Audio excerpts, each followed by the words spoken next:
دل اسکلم منت شاہ ایپیسوڈ 2 کہاں جا رہی ہو؟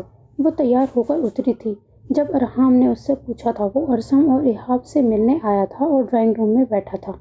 جب وہ نک سکسی تیار ہوئی نیچے اتری تھی، گرے کرتا، وائٹ جینز، کاندھے پر بیگ، ہاتھوں میں مختلف بینڈز، گلے میں لمبی لمبی 2 چین، نازک سراپا، کاندھے سے تھوڑا نیچے اسٹائلش کٹ، بال لائٹ سافٹ میک اپ میں جان لیوا چلتی پھرتی قیامت لگ رہی تھی۔ وہ اگنور کرتی آگے کو بڑھی تھی۔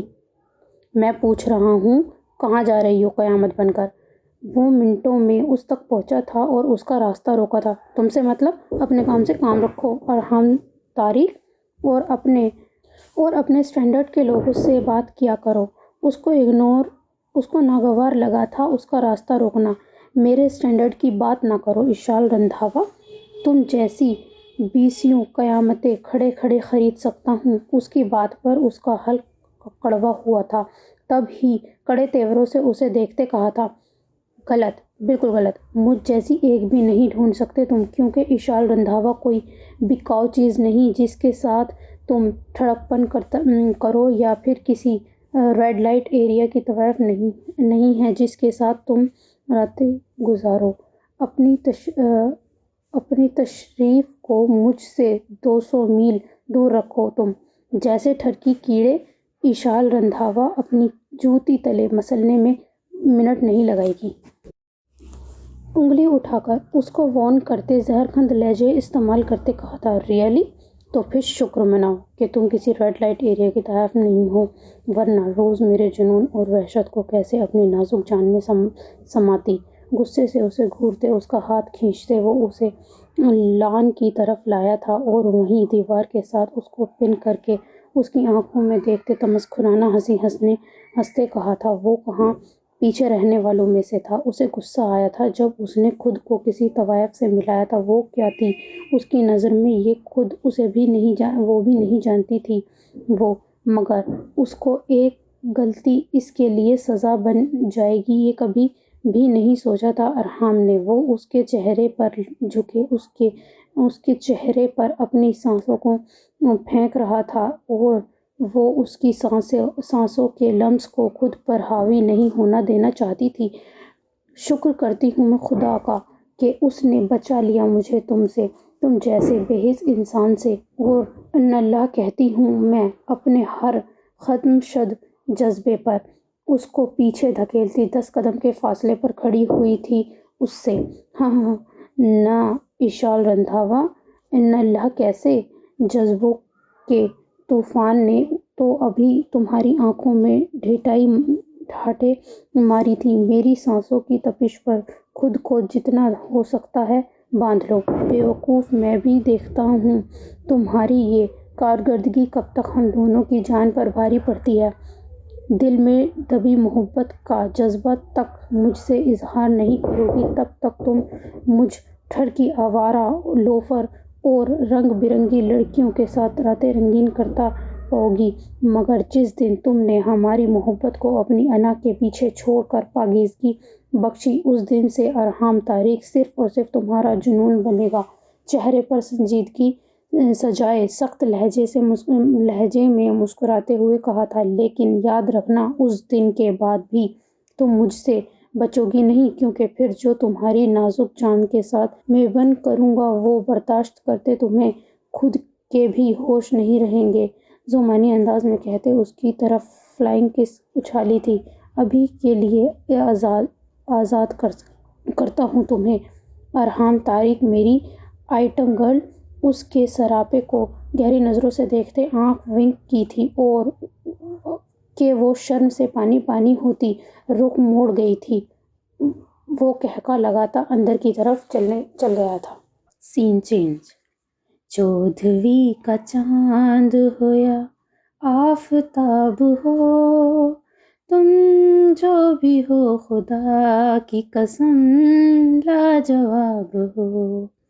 وہ جو اس کی باہوں کی جکڑ میں مقید تھی، یلو شرٹ، گرین شرارہ اور اس پر ہیوی دوپٹہ سر پر لیے، سفید گورے رنگت چہرے پر اپٹن کے لگے ان مٹے نشان ابھی بھی چمک رہے تھے۔ بڑی بڑی کالی آنکھیں اور اس میں ایک جھپتا ہوا درد، ہونٹوں کے اوپر چھوٹا سا تل، اس سے ٹکرانے کی وجہ سے بھاری دوپٹہ زمین بوس ہوا تھا اور شرارہ اس کی خود کی ہیل کے نیچے آیا تھا۔ کھلے بالوں کی کچھ لٹیں چہرے پر آئی تھیں اور ایک دو بال آنکھ کے اندر لگے تھے۔ دائیں آنکھ جھپکتے آنکھ میں نمی ابھری تھی اس کے۔ وہ جو اسے باہوں میں بھرے اس کے اوپر جھکا، اس کے چہرے کے ہر نقوش کو بڑی باریکی سے دیکھ رہا تھا، اس کو پیچھے کرتے سیدھی ہونے لگی تھی کہ پھر سے شرارہ ہیل میں اٹکا اور اس کی باہوں میں گری تھی۔ وہ مدھم سا مسکرایا تھا، ہاتھ بڑھا کر اس کی آنکھ میں سے بال پیچھے کیے تھے۔ اس کی آنکھوں کو دیکھ کر مسمرائز ہوا تھا۔ کالی آنکھیں میں کچھ تو تھا جو اس کے وجود کی ساری کشش کو اپنی طرف کھینچ رہا تھا۔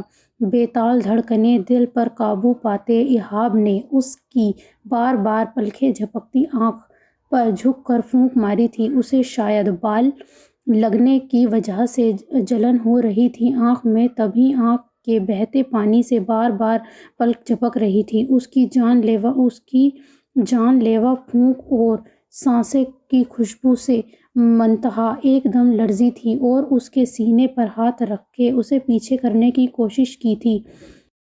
آنکھیں دیکھی تو میں دیکھتا رہ گیا، جام دو اور دونوں ہی تو آشنا۔ آنکھیں یا یہ مقدرے کے دو باب ہیں، آنکھیں یا یہ کوئی ہنسی خواب ہے۔ آنکھیں دیکھی تو میں دیکھتا رہ گیا، آنکھیں اٹھ کر جھکی تو حیا بن گئی، آنکھیں جھک کر اٹھی تو وفا بن گئی۔ آنکھیں جن میں کہ ہیں قدرے دونوں جہاں، سندلی سندلی مرمری مرمری، سندلی سندلی مرمری مرمری، اس نے جانا کی تعریف ممکن نہیں۔ اس کی آنکھوں میں آنکھیں ڈالے، ایک ایک لفظ پر زور دیتے، اسے اپنے طلسم میں جکڑے۔ وہ اس پر اپنے لفظوں کا طلسم جگا رہا تھا۔ اس کی انتہائی نزدیکی قربت اور اس کی سانسوں کی چہرے پر چھوئن منتہا نڈھال ہوئی تھی۔ بغیر دوپٹے کے کسی غیر کی باہوں میں قید، وہ بھی تب جب 2 دن بعد اس کا نکاح تھا۔ اس کے سینے پر دونوں ہاتھ رکھے اسے پیچھے کرتی، خود کا توازن برقرار رکھے وہ جلدی سے سیدھی ہوئی تھی اور اپنا دوپٹہ اٹھا کر سر پر لیا تھا۔ سر پر کیا لیا، پورا خود پر لپیٹا تھا۔ وہ اس کی حد بندی سے محظوظ ہوا تھا، ایک ایسی کلاس کا بندہ جس کی سوسائٹی میں دوپٹے کا رواج ہی نہیں تھا، اس کا محظوظ ہونا بنتا تھا۔ مگر اگلے ہی لمحے وہ ٹھٹکا تھا جب اس نے دوپٹے کا ہالہ بنا کر اپنا منہ چھپایا تھا، گھونگھٹ وہ زیر لب بڑبڑایا تھا۔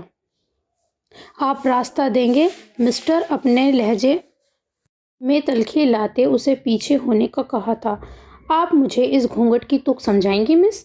اس کی آواز اسے کسی بہتے جھرنے کے شور جیسی لگی تھی۔ وہ شاید اس وقت پوری دنیا کی لڑکیوں سے الگ تھی اس کے لیے، یا وہ اسے الگ محسوس کر رہا تھا کسی بے پرواہ جذبے کے تحت۔ آپ سے مطلب؟ آپ راستہ دیں۔ اس نے اپنے گھونگھٹ سنبھالتے اس کے پیچھے سے نکلنا چاہا جب وہ پوری سیڑھیوں کے پاس چوڑا ہو کر کسی شو پیس کی طرح سج کر کھڑا ہو گیا تھا۔ مسئلہ کیا ہے؟ وہ چڑھی تھی اسے دیوار کو سامنے دیکھ کر۔ گھونگھٹ، وہ اس کے چڑچڑے لہجے پر لب دانتوں تلے دباتے ہنسی کنٹرول کرتے کہہ رہا تھا۔ ماما نے کہا 2 دن تک چہرہ کسی غیر مرد کو نہیں دکھانا ورنہ روپ نہیں آتا، اس نے دانت کچکچاتے کہا تھا۔ لہجہ ایسا تھا کہ جانو بھی جان چھوڑو، مل گیا تمہیں تمہارے سوال کا جواب۔ روپ تو ویسے ہی ماشاء اللہ بہت ہے تم پر، اس سے زیادہ آیا تو تمہاری خوبصورتی سالم بندے نگلا کرے گی۔ وہ قہقہ لگاتے مسکرایا تھا۔ جی وہ اس کی بات سرے سے ہی نہیں سمجھی تھی۔ وہ اس کی نہ سمجھی پر نیٹ کے اورینج دوپٹے سے واضح دیکھتے اس کے چہرے پر لگی نہ سمجھی کی تحریریں دیکھتا گہرا سانس لیتا ہنسا تھا۔ ویسے یہ ڈریس پارٹی کی مناسبت سے کچھ عجیب نہیں آئی؟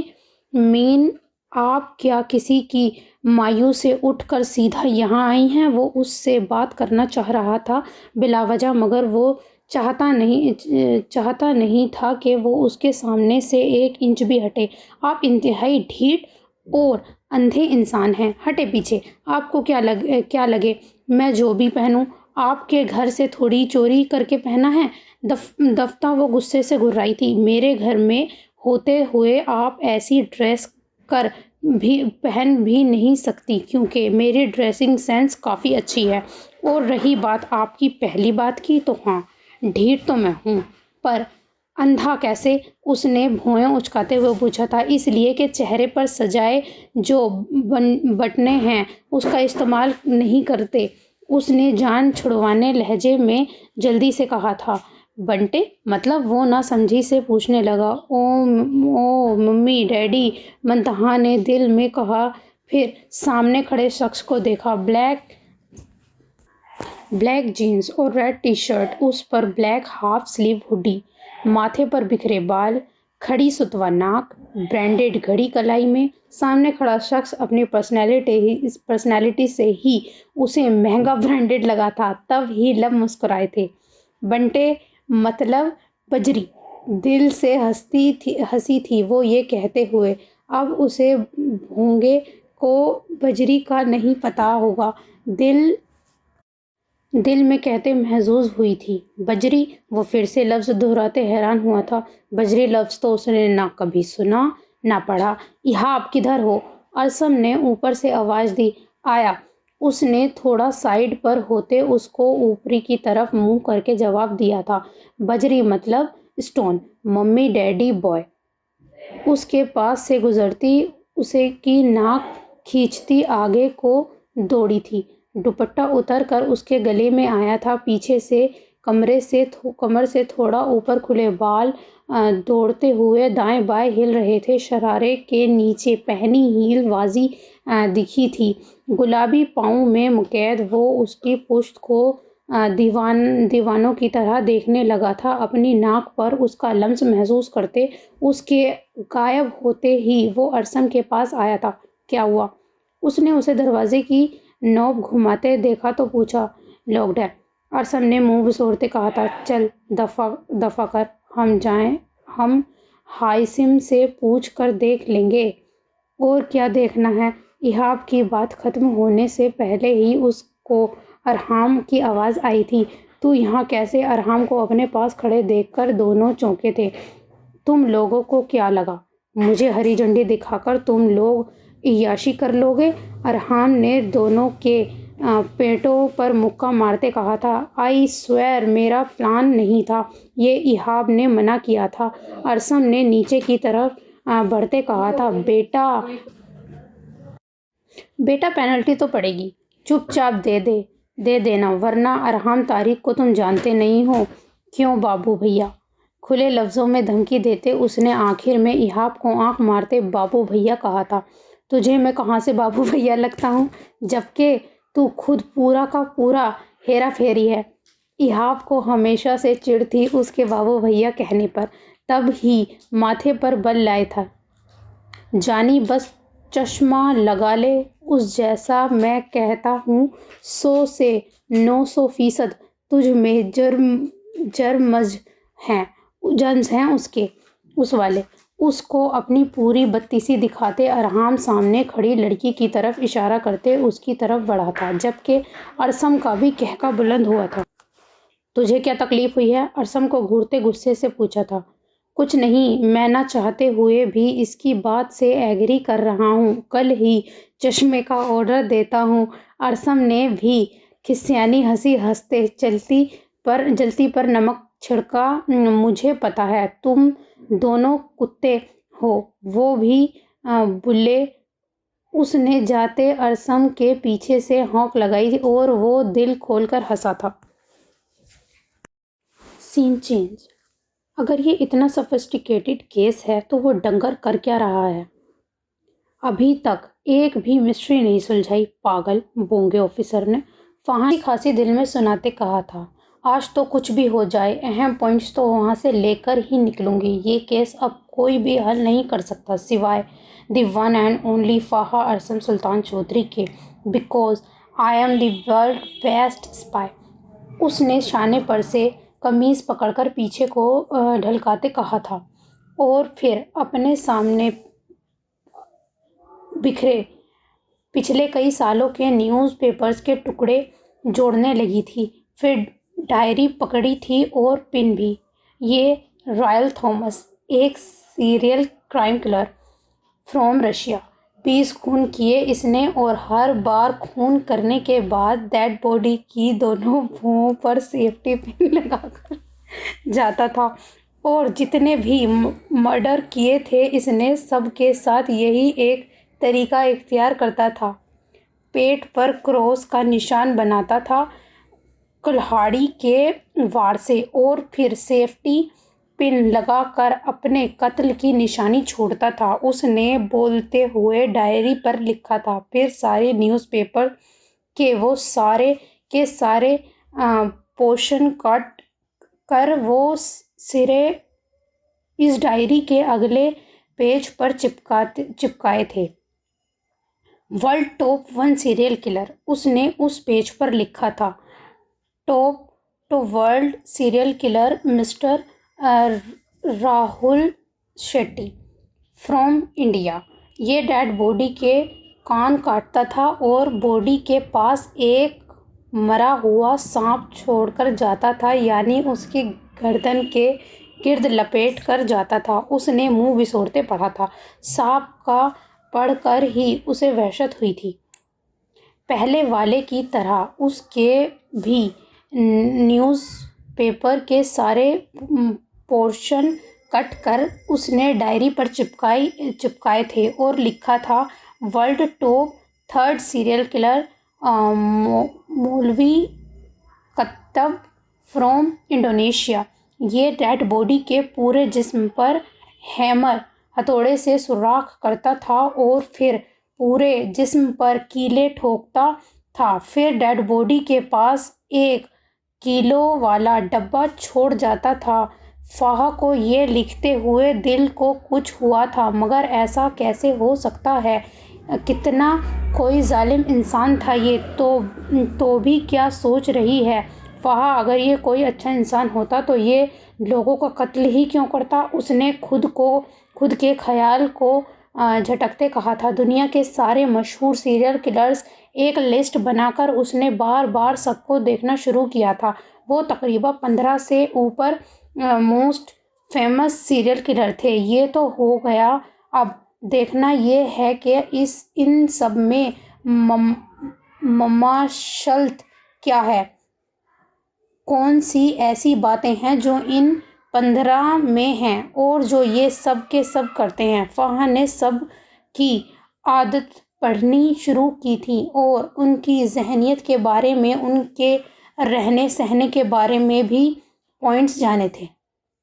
یاہو! مل گیا! اس نے خوشی سے اچھلتے ہوئے کہا تھا، اور پھر وائٹ بورڈ کی طرف گئی تھی، وہاں جا کر لکھنا شروع کیا تھا۔ ان سارے سیریل کلرز میں ایک چیز مشترکہ تھی، وہ تھی یہ قتل کرنے کے بعد کوئی نہ کوئی ایسی چیز چھوڑ کر جاتے تھے جس سے ان کو لگاؤ ہوتا تھا، اور دوسری اہم بات، یہ سب سائیکو تھے، یعنی they all are mentally sick۔ اس نے دوسرے اہم بات بھی زیر لب دہراتے ہوئے نوٹ کی تھی، مطلب وہ آدمی جو اس وقت ان لڑکیوں کا خون کر رہا ہے، اس میں بھی تو یہ ہیبٹ ہے۔ وہ ڈیڈ باڈی کے پاس ایک وائٹ فراک میں گڑیا چھوڑ کر جاتا ہے، جس کے پورے فراک پر جگہ جگہ دھبے ہوتے ہیں، اور وہ گڑیا بالوں کے بغیر ہوتی ہے۔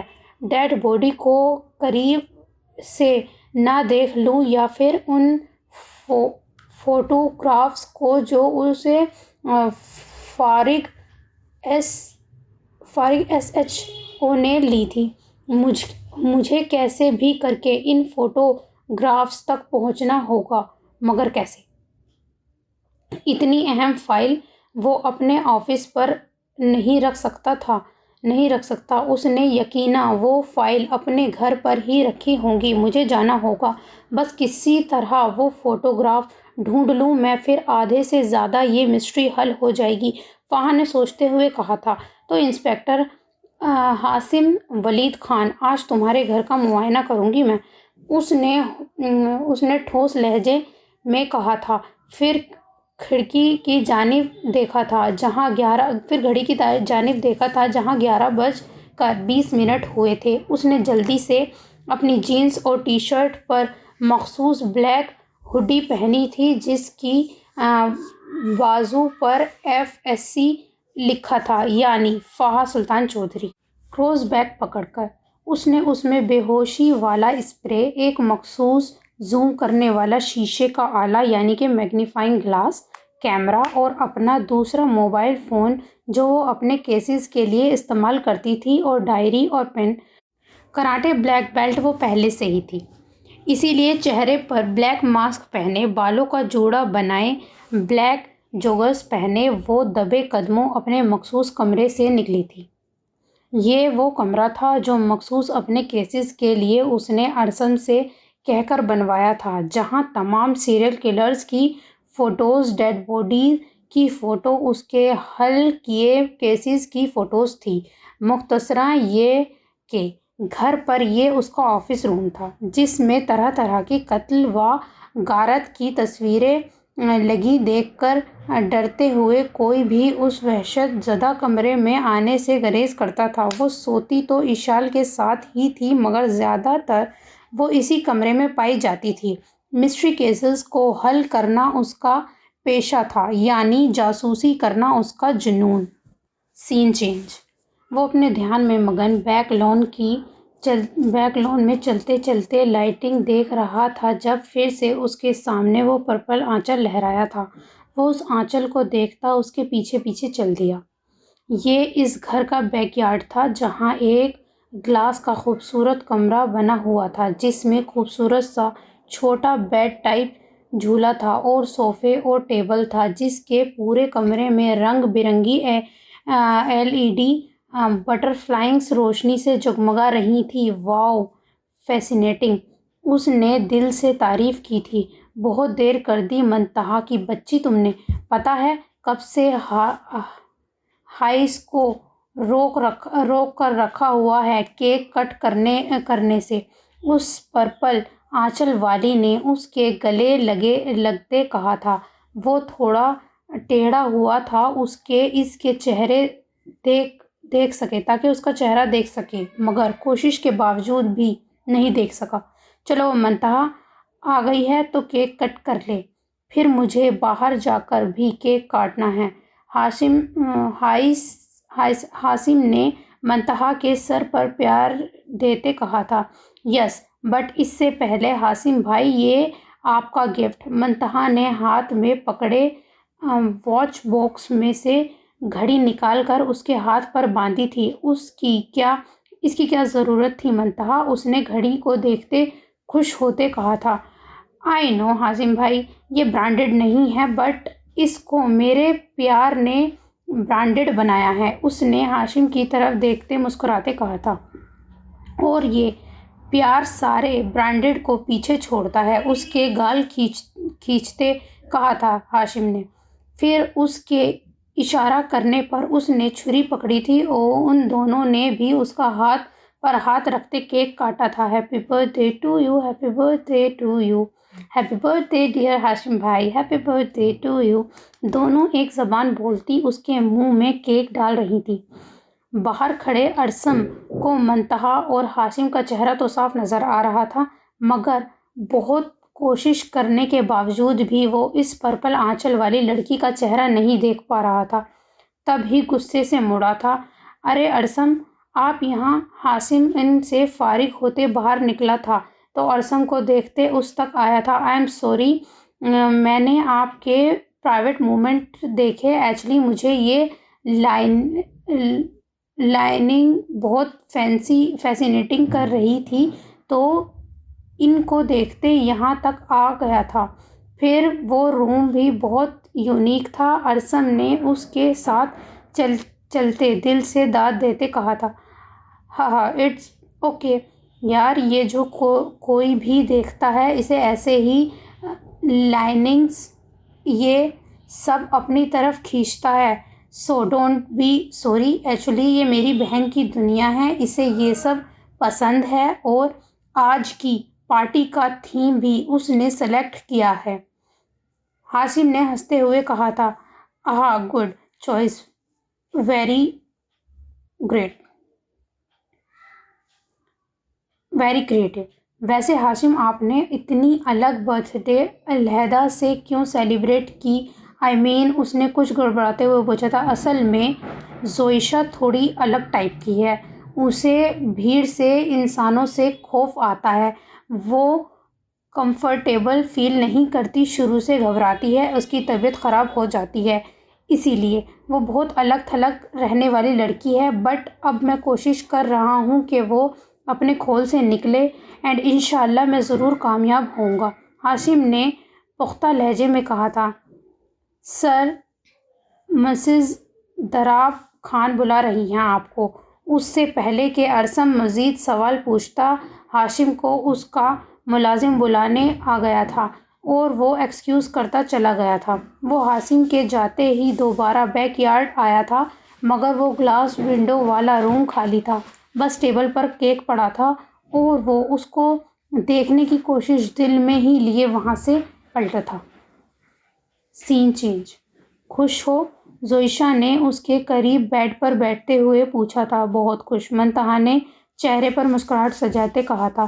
ابھی بھی وقت ہے منتہا، انکار کر دو۔ زوئیشا نے اس کی خوشی کے پیچھے پیچھے درد کو محسوس کرتے کہا تھا۔ نہیں کر سکتی زوئیشی، یہ اتنا آسان نہیں ہے، بابا کی عزت ہے، تمہیں کیا لگتا ہے میں 2 سال میں انکار نہیں کر سکتی تھی؟ 2 دنوں میں کر پاؤں گی، وہ بھی تب جب شادی سر پر ہے، اس نے بھراتی آواز میں کہا تھا۔ وہ تمہارا مقام نہیں ہے منتہا، بہت لائف پڑی ہے ہماری، ابھی تو گریجویشن ہوا ہے، تم کہو تو حائز بھائی کرتے ہیں انکل سے۔ زوئیشا نے ہمیشہ کی طرح سمجھاتے ہوئے کہا تھا۔ نہیں زوئیشی، بابا کو لگتا ہے کہ یہی میرا مقام ہے تو یہی صحیح، انہیں پوری زندگی مجھے بہت کچھ دیا ہے، بدلے میں مجھ سے اپنی عزت کا احترام ہی تو مانگا ہے، اپنے فیصلے کی مہر، میں ان کے ہر حکم کی تعمیل کروں گی۔ آنسو ٹوٹ کر گالوں پر گرے تھے، بڑے درد سے اس نے وہ لفظ کہے تھے، وہ جاہل انسان میری موم کے قابل نہیں ہے۔ زوئیشا نے اسے سینے سے لگاتے ہوئے کہا تھا۔ اب وہی میرا مقدر ہے، اس نے اس سے الگ ہوتے ہوئے کہا تھا، اور اسی وقت اس کی آنکھوں کے سامنے ایہاب کا تھوڑی دیر پہلے والا چہرہ لہرایا تھا تو اس نے سر جھٹکا تھا اپنا۔ حسین بھائی تمہیں مجھ سے شادی کے بعد نہیں ملنے دیں گے، زوئیشا نے بھرائی آواز میں کہا تھا۔ میں مما کی طرف آیا کروں گی، تم اس سے ملنے آ جایا کرنا، منتہا نے خوش ہوتے کہا تھا۔ ہاں یہ درختوں کی اوٹ میں بھی ہنستے ہوئے اس کے مشورے کی تائید پچھلے لان کی طرف بڑھی تھی۔ اور تیری خیر، یہ تینوں چلگوزے سے ادھر، ارحم، ارسم اور ایہاب پر نظر پڑتے وہ بڑبڑائی تھی۔ نو فہا، کسی بھی چلگوزے سے ڈرنے کی ضرورت نہیں ہے، کنسنٹریٹ آن یور ورک، درخت کے پیچھے سے نکلتے اس نے دل میں کہا تھا، اور بیک لان کی دیوار کے ساتھ رگڑتے ہوئے چلنے وہ پچھلے کچن کے دروازے سے اندر گھسی تھی۔ نو، وہ اپنی امپورٹنٹ فائلز کسی خفیہ کمرے میں ہی رکھتا ہوگا۔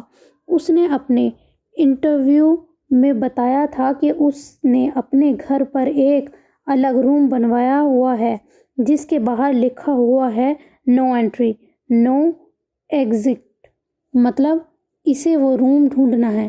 وہ ادھر ادھر سے گزرتے ملازموں سے بچاتی وقتاً فوقتاً سارے روم دیکھ رہی تھی، مگر اسے وہ روم کہیں بھی نظر نہیں آیا تھا۔ ہو سکتا ہے اس روم کا راستہ اس کے اپنے روم سے ہو کر آتا ہو، کہتے وہ رکی تھی۔ یہ سارے گفٹ حاسم صاحب کے کمرے میں رکھوا دو، اس کے کانوں میں ملازم کی آواز پڑی تھی۔ پھر اس نے وہیں کھڑے ہو کر ملازم کو دیکھا تھا جو دائیں طرف کے کمرے میں گھسی تھی اور گفٹ رکھ کر باہر نکلی تھی۔ ملازم کے نکلتے ہی وہ خود اس کمرے میں گھسی تھی۔ ادھر ادھر دیکھتے، سر آپ کا شک ٹھیک تھا، وہ آپ کے روم میں ہے۔ حاسم مہمانوں کو سی آف کر رہا تھا جب اس کے بلوٹوتھ میں اس کے خاص ہائر کیے ہوئے بندے کی آواز گونجی تھی جو اس گھر کے سیکیورٹی کیمرہ کی رکھوالی کر رہا تھا۔ ٹھیک ہے، غصے سے ہاشم نے کہا تھا اور آنکھوں میں بھڑکتے شعلے لیے وہ اندر کی طرف بڑھا تھا۔ واؤ، مل گیا کمرہ۔ اسے سست کچھوے کو کیا پتا فاہا سلطان چودھری اس کی سوچ سے بھی 4 ہاتھ آگے کی چیز ہے، خوشی سے اچھلتے یاہو کا نعرہ لگاتے کہا تھا اور پھر اس کمرے کا ہینڈل گھما کر اندر گھسی تھی۔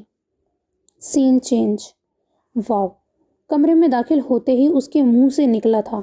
پورے کمرے میں جا بجا اس کی کامیابی کی شیلڈز، اس کے کیریئر کی کامیابی کی پکس، اس کے ایوارڈز، سب کچھ تھا۔ کچھ ملازمین کی پکس، اس کے کیسز کی پکس جو گزر چکے تھے اور جو چل رہے تھے، سب کی۔ وہ سر سے اپنی ہڈی کی کیپ کو پیچھے کرتی ہر دیوار پر لگی تصویروں کو ایک بعد دیگر گھور رہی تھی۔ سیریل کلرز پر جیکٹ، کمرے کے کونے کے پاس پڑے وائٹ بورڈ پر لکھی تحریر پڑھ کر وہ رکی تھی جس پر بہت سارے پوائنٹس نوٹ تھے۔ ان میں سے کچھ پوائنٹس ویسے ہی تھے جو اس نے اپنی ڈائری پر گھر میں نوٹ کیے تھے۔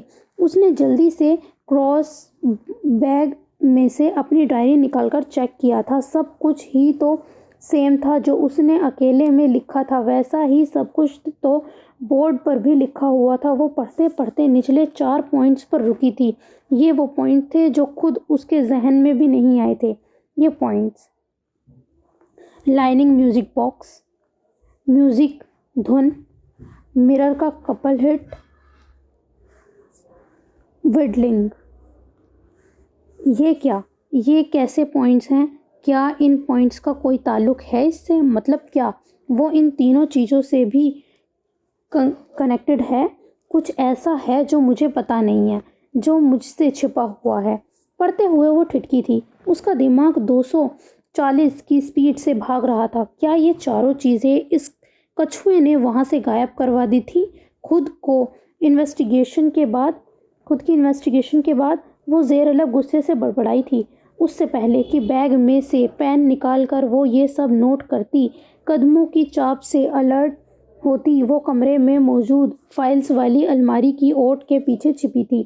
وہ بڑے ریلیکس موڈ میں اندر داخل ہوا تھا۔ لیڈیز پرفیوم نتھنوں سے ٹکرائی تھی۔ بلیک کوٹ اتار کر کرسی کی پشت پر رکھا تھا، پھر کف لنکس کھول کر کف فولڈ کیے تھے۔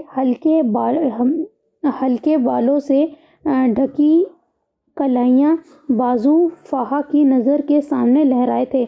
ٹائی کی نوٹ ڈھیلی کر کے اس نے ایک لمبا سانس کھینچا تھا، خود کے غصے اور اشتعال کو دبانے کے لیے۔ وہ اس ٹائم اس کے سیکرٹ روم میں موجود تھی، اس کی اجازت کے بغیر اس کے اس کمرے میں موجود تھی جہاں اس کی خود کی بہن اور دادی کو بھی آنے کی اجازت نہیں تھی، جہاں چڑیا کیا مکھی بھی نہیں آ سکتی تھی۔ وہ لڑکی اتنی ہمت کیسے کر پائی؟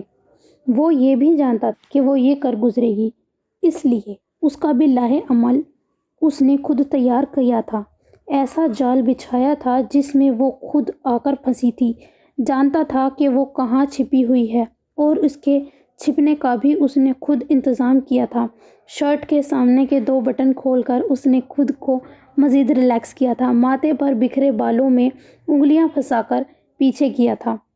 پرسنالٹی، اس کے چہرے کی کشش، اس کی پرسنالٹی دیکھ کر فاہا کا دل دھڑکا تھا۔ جس رخ وہ کھڑا تھا اس کا رخ سے اسے وہ صاف نظر آ رہا تھا۔ کھڑی مغرور ناک، درمیانہ آنکھیں، گندمی رنگت، انابی ہونٹ، چہرے پر سجی گھنی مونچھیں اور ہلکی داڑھی، مونچھوں کے بل ناک کے نیچے الگ مغرور بنے ہوئے تھے۔ کوئی بھی لڑکی ایک ہی نظر میں دیکھ کر اس کے ساتھ کی چاہ کر بیٹھنے ایسی تھی۔ اس کی جان لیوا پرسنالٹی، مردانہ وجاہت کا طلسمی شاہکار تھا وہ۔ یہی وجہ تھی کہ انٹرنیٹ پر اس کی فین فالوئنگ بہت تھی، جن میں سے ایک تہائی حصہ لڑکی کا تھا۔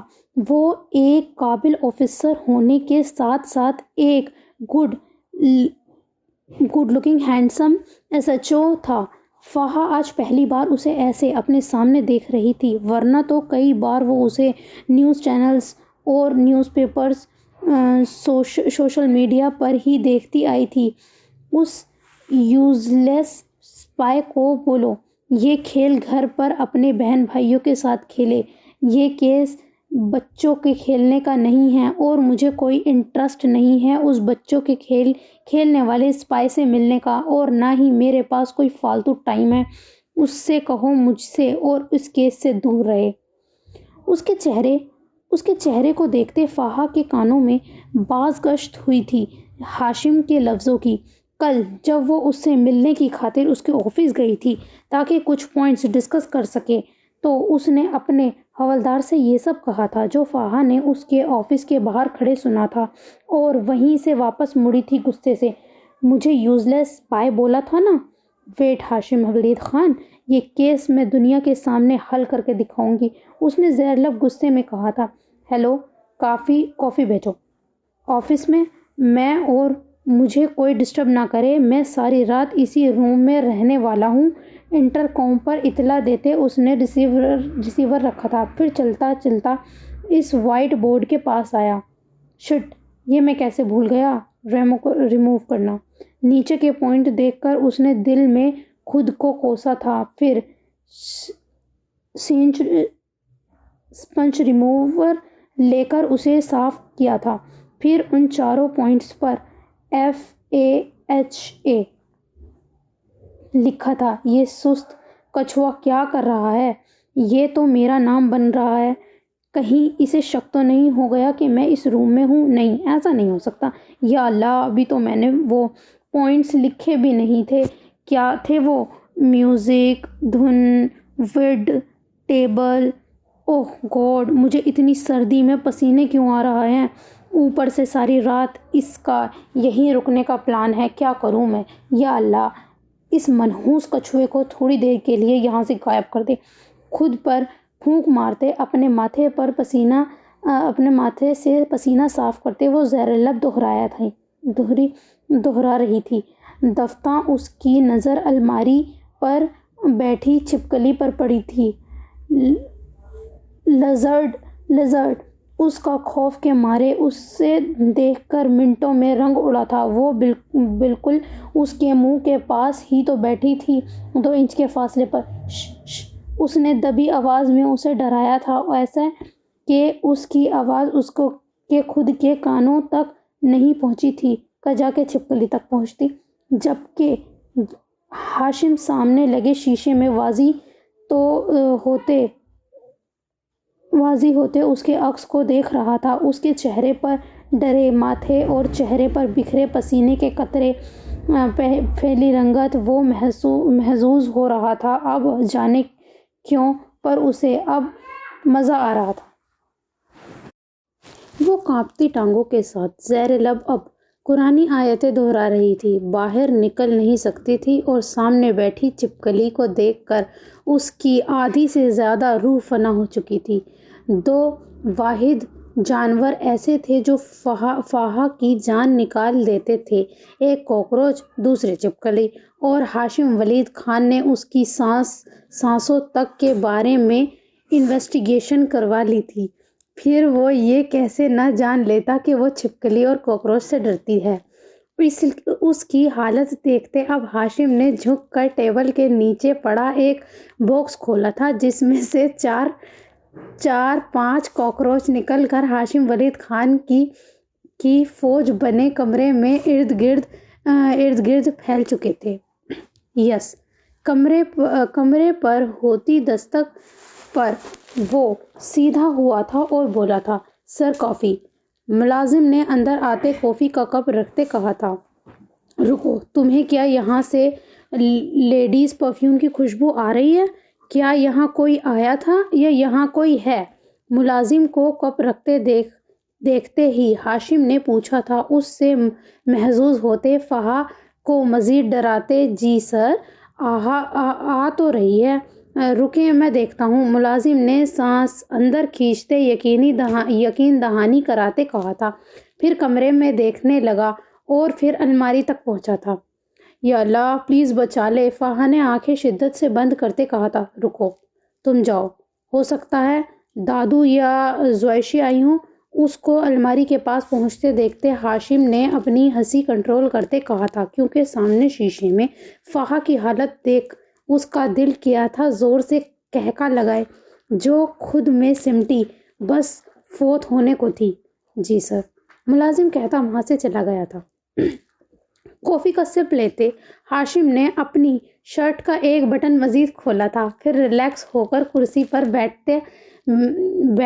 بیٹھا تھا اور کمرے میں گھومتے کاکروچ کو دیکھنے لگا تھا۔ اس بار وہ اس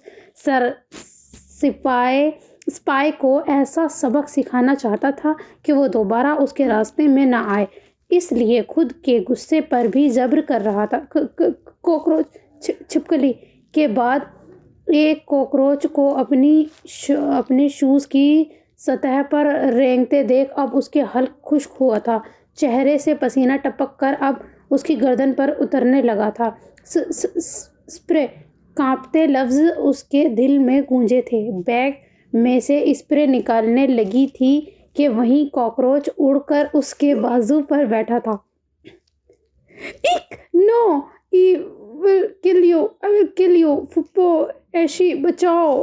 زوردار چیخ مارتے وہ باہر نکلی تھی اور ہاشم کی طرف بڑھی تھی، جہاں ایک دوسرا کاکروچ اڑ کر اس کی ہڈی پر بیٹھا تھا۔ ہاشم کے کان کے پردے ہلے تھے اس کی چیخ کی آواز سن کر۔ کافی کا سائڈ پر رکھتے وہ ایک دم کھڑا ہوا تھا۔ جب وہ اس کی طرف آتے اس کے سینے سے لگی تھی کانپتے پلیز بچا لے مجھے، میں نیکسٹ ٹائم نہیں آؤں گی، پلیز۔ روتے ہوئے وہ اس کی شرٹ کو پیچھے سے اپنی مٹھیوں میں جکڑتے اس کے چوڑے سینے میں گھسی اس سے التجا کر رہی تھی، اور وہ اس کے لمس پر اپنی جگہ سے ہلنے سے بھی قاصر ہوا تھا۔ پسینے سے بھیگا تھرتھراتا ہوا وجود اپنی تمام توانائیوں کے ساتھ اس کے سینے کے ساتھ لگا تھا۔ اس کی آواز کا خوف، اس کے گرد مضبوط حصار، اس کی دھڑکنیں کی طرح چلتی سانسیں، ہر بار منت کرتے باہوں کا گھیرا تنگ اور مضبوط کرنا اس شخص کے لیے ایک عجیب احساس تھا جس نے کبھی عورت ذات کو آنکھ اٹھا کر نہیں دیکھا تھا، خود کو سنبھال کر رکھا تھا بس اس کے لیے جو اس کی متاع حیات ہوگی۔ اس کا شروع سے ہی ماننا تھا کہ وہ جو اس کی ہوگی، اس کے سارے جذبے، اس کی چاہ، اس کی نفرت، اس کا مان، اس کی لڑائی، اس کی نظر، سب کی وہ واحد حقدار ہوگی۔ اور آج ایک غیر محرم لڑکی اس کے سینے کے ساتھ لگی کھڑی ہے، اور ہاشم کو اس کا ڈر، اس کا حصار، اس کا خوف جج نہیں کر رہا تھا، اپنا سا لگ رہا تھا سب۔ نہیں، ہاشم نے سوچتے سر جھٹکا تھا، پھر اسے خود سے الگ کرتے، دیوار کے ساتھ پن کرتے اس کی دونوں بازوؤں کو اس کی کمر کے پیچھے لے جا کر موڑا تھا۔ آنکھوں میں لال انگارے بھرے منٹوں میں وہ رحمدل سے ظالم بنا تھا۔ منع کیا تھا نا تمہیں کہ مجھ سے اور میرے کیس سے دور رہو، وہ اس کے منہ پر گھرایا تھا۔ پلیز ہاشم، اس کاکروچ کو ہٹائیں، میں مر جاؤں گی، میرا دل بند ہو رہا ہے، آئی ایم سو اسکیئرڈ۔ یہ تم نے جان بوجھ کر کیا ہے نا، تم مجھے ایسا ہرگز نہیں سکتے۔ اس نے اپنے آنسو پیتے ہوئے کہا تھا، اس کا دل واقعی کسی زلزلے کی طرح لرز رہا تھا، جسم سے روح علیحدہ ہوتی محسوس ہو رہی تھی۔ وہ جو کراٹا بلیک بیلٹ تھی، مضبوط اعصاب کی مالک، دلیر نڈر، وہ اسے اس کے خوف سے ہرا دیتا تھا۔ کیسے ہرا سکتا ہوں میں تمہیں ایسے؟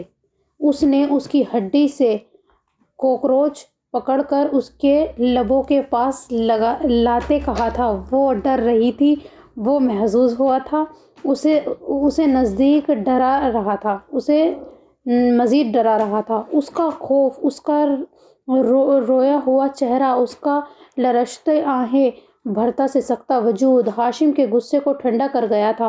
وہ اس کو پوری سزا دے چکا تھا، بغیر اجازت اس کے کمرے میں گھسنے کی۔ وہ پھر سے اتنا زوردار چلائی تھی کہ اس کے لبوں کے پاس موجود کوکروچ بھی ڈرا ہوا تھا۔ ننھا کوکروچ کے اپنے لبوں سے ٹچ ہوتے دیکھ وہ سانسیں ہی روک گئی تھی۔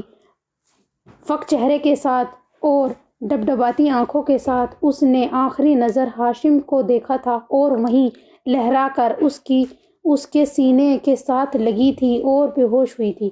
اس کا وجود برف ہونے لگا تھا ایک دم سے۔ فہا اس کو جھولتا دیکھ ایک دم پریشان ہوا تھا، وہ خود بھی۔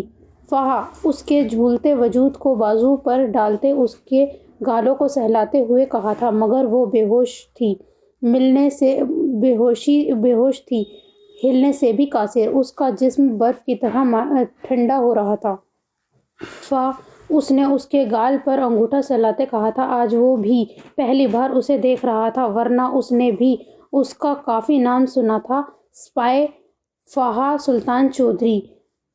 گیلے گال، سرخ سفید رنگت، کسی بھی میک اپ سے پاک، پلکیں اتنی گھنی اور مڑی ہوئی تھی کہ کسی مشکارے کی ضرورت ہی نہ اسے کبھی پڑی ہوگی۔ بھویں بھی گہری کالی تھیں، چھوٹی سی جھکی ہوئی ناک اور ناک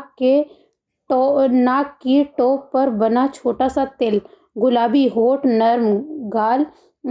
پل بھر میں وہ گم ہوا تھا اس کے نقوش میں، مگر اس سے پہلے کہ ہوش کھوتا خود کو سرزنش کرتا، اس کے نازک ٹھنڈے وجود کو بازوؤں میں اٹھائے بیڈ روم میں لایا تھا۔ کیا کروں یار، اس نے بے بسی سے کہا تھا، اس کے بیڈ پر پڑے سراپے کو دیکھتے، پھر پانی کے چھینٹے مارتے اس کے چہرے پر، مگر وہ اب بھی نہیں ہلی تھی۔ اب اسے سچ میں پریشانی ہوئی تھی۔ اس کی نبض ہاتھ میں پکڑ کر دیکھی تھی، وہ چل رہی تھی۔ پریشان ہوتے اس نے موبائل پکڑا تھا اور ایک نمبر ڈائل کیا۔ ہیلو جاوید، کلینک پر ہو؟ اوکے، میں آ رہا ہوں، کہتے اس نے فون رکھا تھا۔ پھر دروازہ کھول کر باہر دیکھا تھا۔ رات کے 2 بج رہے تھے، سب شاید اپنے کمروں میں سو رہے تھے۔ اسے باہوں میں بھرے وہ باہر آیا تھا، گاڑی میں ڈال کر اسے کلینک لے گیا تھا۔ کیا ہوا؟ کون ہے یہ؟ جاوید نے اس کو فہا کو اسٹریچر پر لٹاتے دیکھ پوچھا تھا۔ یہ یار، ایک کیس میں ٹانگ اڑا رہی تھی، بس تھوڑا سا ڈرایا تو بے ہوش ہو گئی۔ ہاشم نے گڑبڑاتے ہوئے جاوید کو بتایا تھا، جو اب اس کا تفصیلی معائنہ کر رہا تھا۔ یہ تم نے تھوڑا سا ڈرایا ہے اسے؟ شکر کرو یہ مری نہیں ہے۔ اس چھوٹی سی لڑکی نے کیا ٹانگ اڑائی تھی تمہارے کیس میں؟ ہمیں اس کا ہارٹ پمپ کرنا ہوگا، اس کی دھڑکنیں بہت سلو چل رہی ہیں۔ جاوید نے غصے سے ہاشم کو گھورتے ہوئے کہا تھا، واٹ؟ میں نے تو بس اسے کوکروچ اور لیزرڈ سے، وہ کہتے رکا تھا۔ ہاشم، کچھ لوگوں کا ڈر ان کے اعصاب اور دل پر حاوی ہو کر ان کی جان بھی لے لیتا ہے۔ دیکھ رہے ہو اس کا پیلا پڑتا اور ٹھنڈا وجود؟ شکر کرو یہ مری نہیں ہے، بچ جائے گی۔ باہر ویٹ کرو اب، جاوید نے افسوس سے سر ہلاتے کہا تھا۔ وہ مردہ قدم اٹھاتا باہر آیا تھا۔ شکر کرو وہ مری نہیں ہے، اس کے کانوں میں یہ لفظ گونج رہے تھے جاوید کے۔ اگر وہ مر جاتی تو؟ وہ تو بس اپنے شوق کے پیچھے، مگر میرے کہنے کے باوجود اس نے یہ سب، میرے منع کرنے کے باوجود میرے سیکرٹ روم میں آئی۔ مر جاتی تو مر جاتی، آئی ڈونٹ کیئر۔ مجھے کسی کے لیے اپنے دل میں سافٹ کارنر نہیں رکھنا۔ میرے دل کے ہر نرم گوشے کی حقدار میری بیوی ہوگی، نہ کہ یہ راہ چلتی لڑکیاں۔ اپنے خیالات کی نفی کرتے کہا تھا اس نے۔ پھر ریسیپشن پر کھڑے ہو کر اس نے ایک پیپر پر فہا کے گھر کا لینڈ لائن نمبر لکھا تھا اور اس کا پورا نام۔ یہ جاوید کو دے دینا، اس لڑکی کے گھر کا نمبر ہے، ٹھیک ہو جائے تو اس کے گھر اطلاع کر دینا۔ ریسیپشنسٹ کو کہتے وہ اگلے پل ہی وہاں سے چلتا بنا تھا۔ سین چینج۔ تجھے کیا ہوا ہے بابو بھیا؟ وہ پارٹی سے واپس پر گھر کے لیے نکل رہے تھے جب ارحام نے پارکنگ تک پہنچتے کہا تھا، ایہاب سے جو کب سے کسی کی تلاش میں ادھر ادھر نظریں گھما رہا تھا۔ کچھ بھی نہیں یار، اور یہ مجھے بابو بھیا بولنا بند کرو ورنہ دانت توڑ دوں گا، ایہاب نے غصے سے کہا تھا۔ کس کو ڈھونڈ رہے ہو؟ کوئی ٹکرا تو نہیں گئی؟ ارسم نے چھیڑا تھا اسے۔ جب اس نے اسے آواز دی تھی اوپر سے تو اس نے دیکھا تھا وہ کسی لڑکی سے بات کر رہا ہے۔ نہیں یار، میں بس ویسے ہی، ایہاب نے ارسم کی نظروں سے پزل ہوتے کہا تھا۔ تجھے کیا لگتا ہے وہ یلو سوٹ والی لڑکی اور بجری والی باتیں میں نے نہیں سنی ہوں گی؟ ارحام نے بھویں اچکاتے کہکا لگایا تھا۔ تو وہاں چھپ کر کھڑا ہو کر میری باتیں سن رہا تھا؟ ایہاب نے بدمزہ ہوتے اسے گھور کر دیکھتے کہا تھا۔ اور کیا، میں نے تو ویڈیو بھی ریکارڈ کی ہے، دکھاؤں کیا؟ اس نے ایک اور کہکا لگایا تھا اپنے ہاتھ میں موبائل گھماتے ہوئے۔ بڑی کتی چیز ہے تو ارحام۔ ارسم نے بھی بھرپور کہکا لگایا تھا۔ مجھے دے وہ ویڈیو۔ ارحام دیکھ، وہ ایسی ویسی لڑکی نہیں ہے، ڈیلیٹ کر۔ ایہاب نے اس کے ہاتھ سے موبائل کھینچے کہا تھا۔ او، ایسی ویسی لڑکی ایک ملاقات میں پتہ لگ گیا؟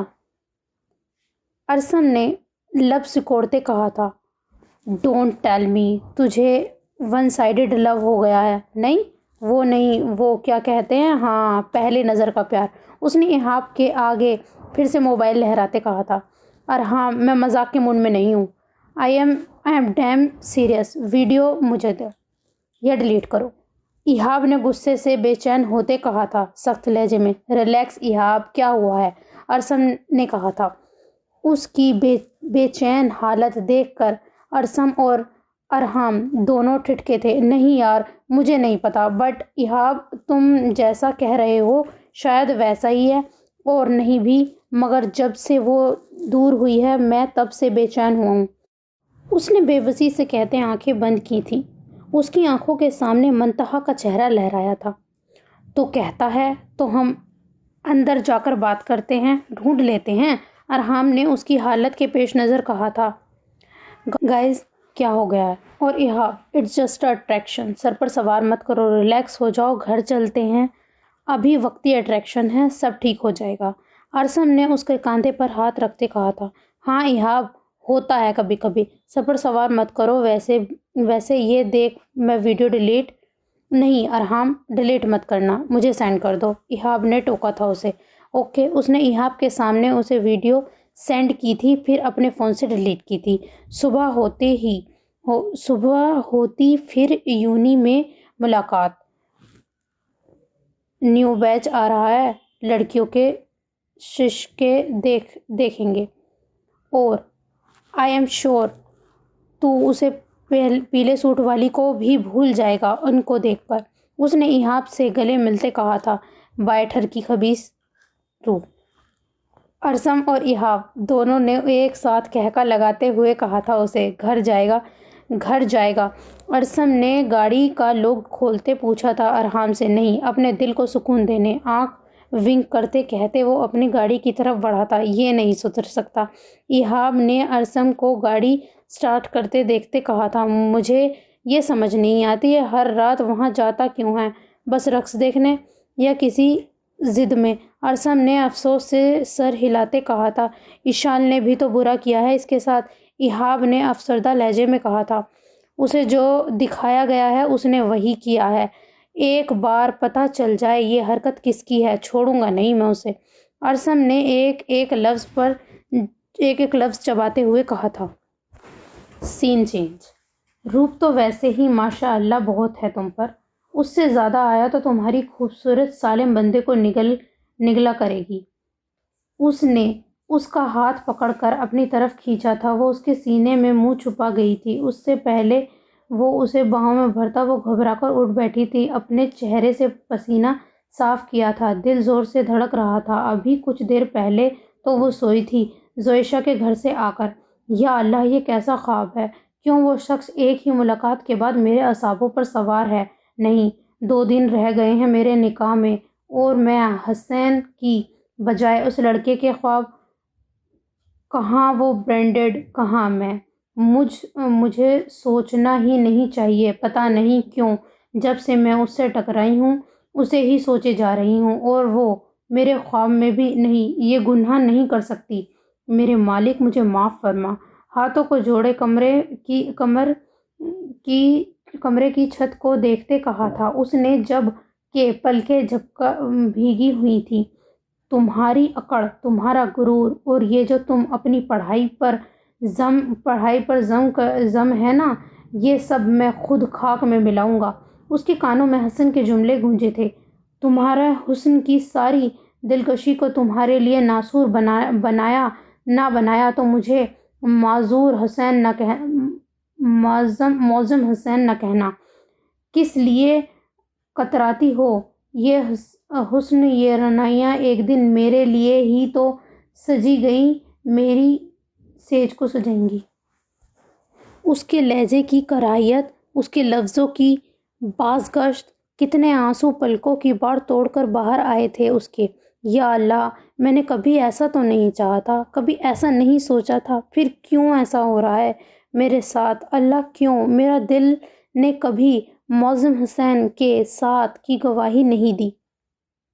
کیوں مجھے ہر وقت اس کے لہجے، اس کے ظاہر سے خوف آیا ہے؟ اور کیوں مجھ سے آج ٹکرانے والا شخص مجھے اپنے لیے پھول اور جگنو لگا؟ پلیز اللہ پاک، میں اس رشتے کی اذیت سے کم دوچار تھی کہ وہ شخص بھی پوری آب و تاب کے ساتھ مجھ میں جگمگانے لگا ہے۔ میرے اعصاب کو میرے ہونے والے شوہر کا تابع کر دے، یا پھر اس نئے بندھنے والے بندھن کو روک دے۔ مجھے معظم حسین اپنی زندگی میں کسی روپ میں بھی نہیں چاہیے۔ پلیز میری دعا قبول کر لے، ورنہ میں مر جاؤں گی۔ میں کیسے سہوں گی 2 دن بعد اپنے اوپر ہوتے ستم کو، اس شخص کی خود پر سلطنت کو جس کے لیے میرے دل میں کوئی جذبہ ہی نہیں ہے۔ تکیے پر سر گرائے وہ بے جان ہوتے اپنی ٹانگوں کو پیٹ سے لگائے خود کو رول کرتے وہ بچوں کی طرح رونے لگی تھی۔ سین چینج۔ منتہا کو بھیج کر وہ اپنے کمرے میں آئی تھی۔ الماری سے کپڑے لے کر چینج کرنے گئی تھی، پھر بالوں کا ہلکا سا بن بنا کر ڈھیلے سے ٹراؤزر شرٹ میں خود کے سراپے کو دیکھا تھا۔ میں بہت کمزور ہوں حاشی، میں وعدہ تو کر چکی ہوں، مگر میرا دل بند ہو رہا ہے صبح کا سوچ کر۔ اس نے گہرا سانس لیتے کہا تھا، میاؤں میاؤں میاؤں۔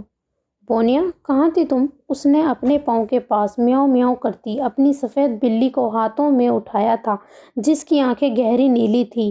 یہ پرشین بلی اس کے ساتھ تب سے تھی جب اس کی 15ویں سالگرہ تھی۔ اسے ہاشم نے اس کے پرزور اصرار پر دلائی تھی، اور زوئیشا کو اپنے پزل باکس کے بعد اگر اپنی کسی چیز سے محبت تھی تو وہ بونیا تھی۔ بونیا، یو نو واٹ، آج زوشی بہت ڈسٹرب ہے۔ کیا ایسا نہیں ہو سکتا صبح مجھے تیز والا بخار ہو جائے؟ اس نے بونیا کو گود میں لیتے بیڈ پر لیٹتے کہا تھا، اور بونیا نے نفی میں سر ہلایا تھا۔ زوئیشا نے اس کا اشارہ دیکھ کر برا سا منہ بنایا تھا۔ تمہیں پتہ ہے بونیا، بابا کہتے تھے انسانوں سے دور رہو، انسان گندے ہوتے ہیں، باہر کی دنیا گندی ہوتی ہے، وہ کبھی بھی کسی کو بھی مار دیتے ہیں، فیملی تباہ کر دیتے ہیں۔ حایشی میری بات کیوں نہیں سمجھتے؟ وہ آنکھ بند کیے بونیا کو پیٹ پر لٹائے اس کے بالوں میں انگلیاں پھیر رہی تھی، آنکھوں میں آنسو تو آواز میں عجیب سا درد۔ بونیا نے بھی زوئیشا کی دیکھا دیکھی آنکھیں بند کر دی تھی۔ میرا دل کرتا ہے بس میں اس 4 دیواری میں رہوں، کبھی کسی کا سامنا نہ کروں۔ میرا دل چاہتا ہے دادو اور حایش بھی کہیں نہ جائیں، وہ ہمیشہ گھر میں ہی رہیں۔ میری جان ہلکان ہوتی رہتی ہے جب تک وہ باہر سے گئے گھر نہیں لوٹتے۔ ماما بابا بھی باہر گئے تھے، پھر وہ کبھی نہیں لوٹے۔ اس کی آواز میں درد تھا، آواز بھرائی ہوئی تھی، آنسو نکل کر تکیے میں جذب ہو رہے تھے۔ مجھ سے زیادہ بھی کوئی بدقسمت لڑکی ہوگی جس نے اپنی زندگی کے اتنے سال صرف ڈر کی کیفیت میں گزارے ہیں۔ ہر آنے والی سانس نے میرا ڈر بڑھایا ہے۔ وہ اب ہچکیوں سے رو رہی تھی۔ بونیا نے سر اٹھا کر اس کی طرف دیکھا تھا، اپنا اگلا پاؤں آگے بڑھا کر پاؤں سے اس کا گال کو سہلایا تھا، اور پھر دوبارہ سے اس کے سینے پر سر رکھ دیا تھا۔ وہ روز رات کو ایسے ہی اس سے باتیں کرتی سوتی تھی، اب بھی وہ روتے باتیں کرتے آنکھیں بند کر گئی تھی۔ اس سے پہلے کہ وہ گہری نیند جاتی کوئی کھلی کھڑکی میں سے کودا تھا اور کمرے میں آیا تھا۔ کھٹک کے شور سے وہ اٹھی تھی، آنکھیں کھولی تھیں، مگر اگلے ہی لمحے کسی نے اس کے منہ پر ہاتھ رکھ کر اس کی گردن کو پیچھے سے دبوچ کر بیڈ کے ساتھ لگایا تھا اور اس کی اتنی زور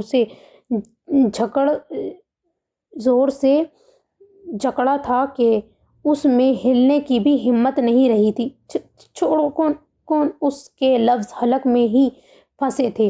اس کی گرفت میں وہ بن مچھلی کی طرح تڑپ رہی تھی، خود کو چھڑانے کے لیے ہلکان ہوتی، مگر وہ 1 انچ بھی نہیں ہل سکتی تھی اپنی جگہ سے، ذرا سی جنبش بھی نہیں کر پائی تھی وہ۔ بونیا نے میاؤں میاؤں کرنا شروع کیا تھا زائشہ کی حالت دیکھ کر۔ اسے آنے والے نے بونیا کی طرف گن کی تھی، ٹریگر پر انگلی رکھی تھی۔ Don't shoot her please. اس کے آنسو قطرے کی صورت بہنے لگے تھے، بے بسی کی انتہا تھی۔ کس کو مرتا دیکھتی اپنی آنکھوں کے سامنے۔ So this is the end of this part. Stay tuned for more.